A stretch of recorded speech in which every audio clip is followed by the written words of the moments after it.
Hey, it's Shaggy. Welcome back to another exciting edition of the Coffee Cast, where today our guest is one of the superstars from behind the counter, because I hear his name so much, and I think that's mostly to do with the height of the serving staff here. Please welcome top shelf reacher extraordinaire, Alec. Hello. Straight out of the frame.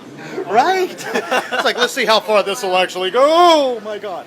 But it is one of the funny things is because, like, you and Leo are the two people that I can tell you're working if I'm driving down Market Street. You can see behind the counter all I the can way. see, yeah. I see all these little heads, and all of a sudden there's like, right above them. Yep. And it's usually you. That's true. Now, before we get into, well, basically talking about all the stuff that you do here, the music, the things, I want to talk about this. Yeah. Okay. That's a good choice. All right, so this is today's featured treat, and from what I understand, it's going very, very fast, and it's got a complicated name. All right, let's see if I can remember this. It is a mocha hazelnut fudge cake, or mousse fudge cake. hazelnut mousse cake. Okay, so it's a mocha hazelnut mousse fudge cake. That's what one looks like. I can't tell you what one tastes like because we haven't done that yet, but luckily We can. we can. Oh, and he's also today pairing it up. This is your favorite drink. Yeah, it's really simple. It's cold brew, which we just use for our standard iced coffee mix. Yeah. But it's still my personal favorite to this day. It's very smooth. It just has that nice mix of, it's strong but doesn't taste so strong. If that makes sense. It's very smooth going down, and I actually like it so much I brought it home to my stepdad and mother for Christmas, and I hear he's still making it. Like, to this day, I get calls going, yeah, he's still making it at home. Oh my God! So you've got people hooked on that. Yeah. So you're like a pusher man. Yeah. Oh my gosh! Wouldn't be the first time I've been referred to as a pusher. But there's a lot of things that you push here. Now I want to kind of That's true. First, That's I want to true. try this, because if I don't, I'm not going to get through this interview. And Megan always makes this joke about me. She goes, "Why do you always go butt first?" And I'm like, "Do you not know what kind of a person I am?" All right, but it's Okay. also the cake in the back. Okay, interview over. We're just going to eat the cake for the next 10 or so minutes. I could do that. You guys talk amongst yourselves. We're fine here. Wow. Wow. Okay, question. Besides these things that, oh my God, how do you work around this stuff without getting fat? I'm just going to ask, because you're like this big. I'm a college student, but I've definitely seen some weight gain from it. So I it's like, definitely have. I have to. I really do. I have to limit my sugar here. I have to tell myself okay, none of that. I'm not gonna buy anything today. And then I come in, and that's when we have the most amazing carrot cake or something, and I'm like, maybe tomorrow. Oh my God. I'm serious. It's such a hard time because you just never know what's gonna be in there. Or I get to the point okay, I've been here over 4 years. I've seen a lot of what they have to do. I'm pretty sure I can convince myself I don't need any of this today. And then they just come in and have this whirlwind of inspiration with the pastry case, and I've almost never seen any of it before. And they're just oh yeah, I just. So what do they do? They stay up late, watch Snoop and Martha's cooking show or something. They're like, yeah, man, I can do that. Maybe something like that. Sometimes it's just flipping past YouTube or Facebook and you just see something and they're like, oh my God. I can do that. Or they see something that somebody else did or remember something oh yeah, I had this forever ago when I went to New York, and I just thought, yeah, I can just make this at 3 a.m. today. And then you come in, and by the time you're in, they're just like, here, try it, Alec, try it. And you're like, ah. Yeah. This is decadent, though. It's hard to stay away from. It's rich. It's good. I mean, two people, as soon as they saw me walking away from the counter with it, two people right behind me, Bought it. yeah, they followed, and I wouldn't be surprised if there's already none in there. Yeah, I mean, I can't pronounce what all it is. It's a mocha hazelnut mousse fudge cake. I got it! A+. But it probably won't survive the end of this interview. I Now, don't think so. Megan told me, though, you're the mastermind of music here. A little bit, something like that. All right, explain, because, you know, I love Megan, I really do. Sometimes when she tries to explain stuff to me, I don't get it. Okay. So exactly what is it that you do? In some senses, I started the music program as we know it now. I help book and coordinate any of the artists that we have here. Yeah. Right now, it's usually the second Saturday, basically the Saturday following first Friday, 1 week later, not the day after. Okay, yeah, so it's first Friday, then a week, then the Saturday. Yeah. Okay. So, for instance, not tomorrow we're having music, but next Saturday, 1 week after, we're having Pete Sebastian out here. He's bringing, they're a trio in total. So he's going to be out here playing some acoustic stuff. He's got a second guitarist with him and also a violin, which personally excites me a lot. Wow. So we get all sorts of different kinds of music in here. I've had someone who's literally just a First Nation flute player. First Nation flute player? I know. Well, which kind of flute, though? Because First Nation flute is There's different than English flute. Yeah, it's just I almost don't even know how to describe it. It's just like it's not like your classic, flute that you're learning, Yeah, it's not like a piccolo where you're sitting there, it's none of that. No, it's got a very wooden, airy kind of sound to it. It's just really fascinating. So we get a lot of different types of artists in here, and especially too, I personally like to aim for a lot of people who are just getting started or newer or kind of like a coffee house exposure for the first time. Hey, there's the Eskimo Candy guy. But this is the other thing that I think is really fascinating. You play in like dozens of bands. I play in a few. In a few. And the choice of music that you play versus the choice of music that you bring to Wailuku Coffee Company, sometimes it's like this. How do you maintain that musical diversity? It's true. I would say a big help is just the fact that I've been around a lot of music. Not so much just within my family per se. I'm the first real musician around any of my close family or anything. But I've also been a DJ at Mana'o Radio for about the past 5 years, and you meet so many people doing that. Oh yeah.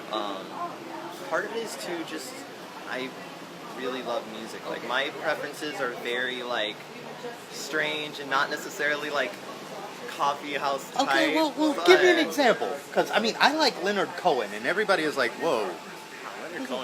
Leonard Cohen's Boy. Deep, right? Yeah. You know, and there's this exclusive song that I actually have. We haven't played yet. Oh. I got Marty Dredd covering Leonard Cohen's Hallelujah.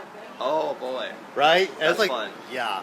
But I know that when people hear that and they're like, so you listen to Leonard Cohen, it's like, yeah, but I also listen to Bob Marley and Kendrick Lamar. Right. Would you say that your tastes are that wide? They might be wider. They can be pretty steep, because just in the car, I'm trying to think, when my iPod's on shuffle, it's, definitely mostly a lot of, old school punk stuff. I might be listening to something, insanely noisy, all black and white album covers, stuff like, Discharge, Dead Kennedys, or No some Bad FX. Religion, and then, the next song's oh man, this Oasis song is really hitting, though. No joke. No joke. You're sitting there, you're listening to Punk and Drublick, and then Wonderwall. All right, that's pretty diverse. I like Wonderwall better than NoFX. Wow. Sorry, NoFX. But you've also had punk bands play here. You've had rock bands play here. You've had jazz people play here. True. It's like if I was trying to decide coming in the door, all the people behind the counter, which one's the one picking the music, you would not be on that list. I will say, if you ever come in and you hear music playing over the speaker, probably not me. I've barred myself from doing that almost due to noise limits. And I realize that. But I can always tell when they're upset with you. I come in and they're playing reggae. It's like, oh, Alec, what did you do this time, Alec? No, and I do like reggae actually. I've had my start with it for a long time. I love Black Uhuru and stuff like that. Oh my too. God, classic guys, you know? And that's just it. Like, when you think about a coffee house, people wouldn't classically pair it up as being a performance place. But you, and all the stuff that you've done, you've kind of turned this into like the secret little jam session spot. I mean, It's definitely matured a lot, but I'll tell you the secret behind it.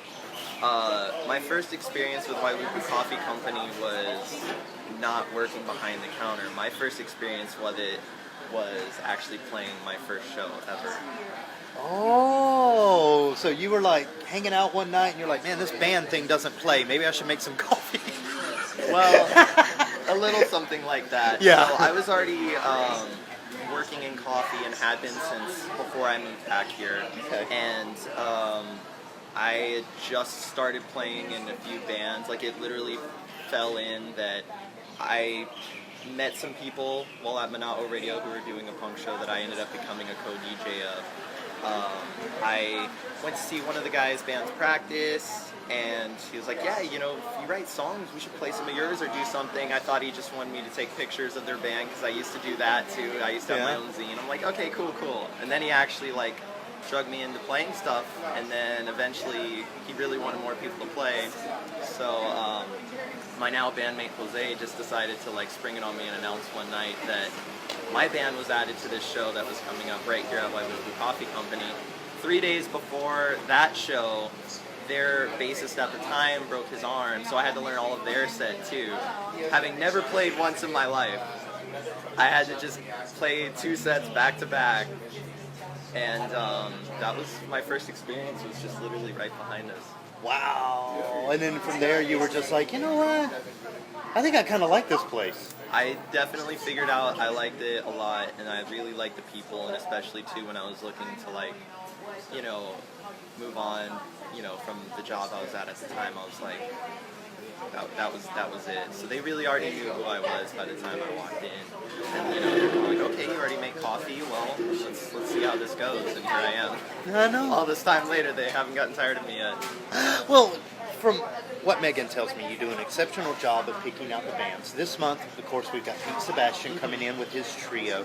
And she told me to ask about the under 18 show that you guys are doing, or the 18 show that you guys are doing? Ed the Dread is... Ed the Dread, that's the one. Yeah, he's going to be an MC for a sort of like youth open mic. Oh, okay. He's done one once before. It was on Record Store Day, in fact.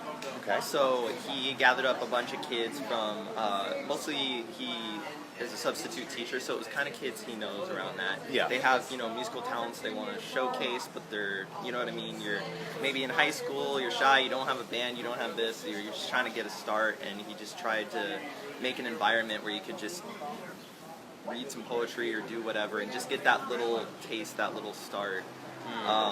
Which I personally really enjoyed, because as a musician, there's something totally different about like sitting down and writing songs and thinking about it versus the second you perform it.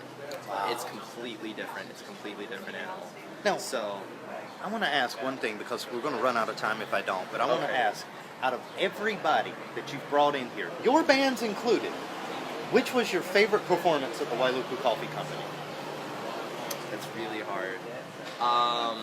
This was before I was music manager, but they still let me like ask to do some shows because it would kind of happen here. Yeah. And I orchestrated this, but we were part of a cross tour between here and Oahu.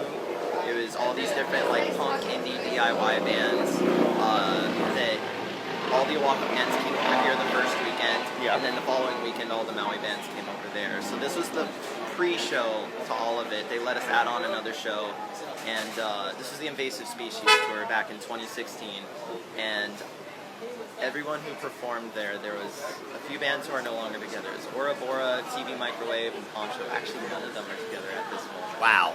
But anyway, I met so many good friends there, and to me it was just such a changing experience to have all these bands come over here in this quaint coffee shop, and I think it really set in for people that this is such a wonderful place to play, and it's got such a good atmosphere, and it's just so much more than a coffee shop.